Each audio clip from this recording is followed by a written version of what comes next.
What is going on, everybody? Welcome back to the channel. It is time for another episode of Custom Showcase, and we're going to take a crappy figure and make it 1,000 times better. So let's get right on into it. Alright, so for those of you not familiar, I'm talking about the Super 7 Okada figure.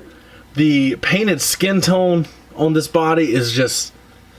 it's really bad. Like, it's like he's got the crap beat out of him.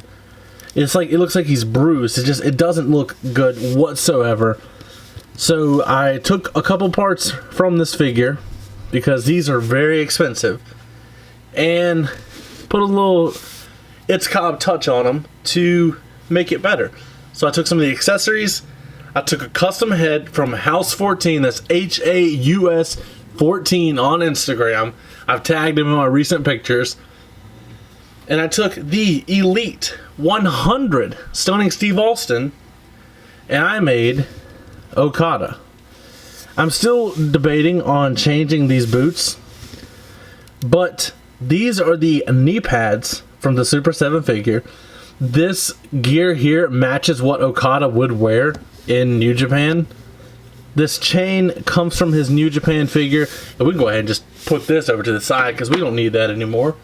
And then I have this holding his best accessory that comes with that figure, and even this will work on the figure.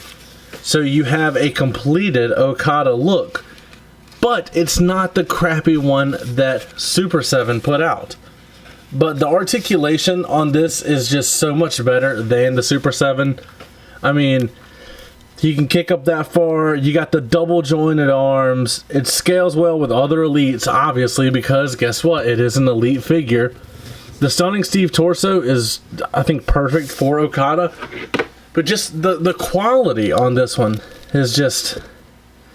it's terrible. Like, that's as far as he can kick without, like, really stretching. I mean, you can force it up there, but it feels like it's going to break. So that's not what I want to do.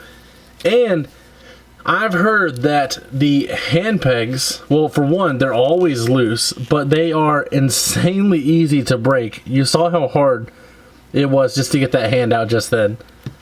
So then there goes the whole interchangeable hand aspect of it.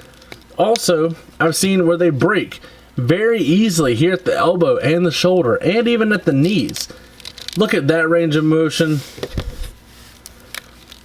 And look at that range of motion. When you see stuff like that, it's easy to see why putting this on an elite body is definitely the best way to go about it. Because this figure, I mean, let's be honest, it's crap. You don't want it. But this goes well with other Japanese figures. Not necessarily Japanese figures, but people from New Japan. Like, it scales well with this Kenny Omega figure. It looks good even there. And just numerous other stars that you can include. Even get some custom titles. This is the IWGP heavyweight title. Wrap it around there, and there you have it. And I think that's perfect. I don't know about you guys, but I mean, the only thing I kind of want to change on it is just the boots. If you want him to be part of Bullet Club, get a random custom shirt. Throw that on there. Like, this, I think, is the perfect Okada, unless you want to go for, like, his long pants look, which involves an insane amount of detail.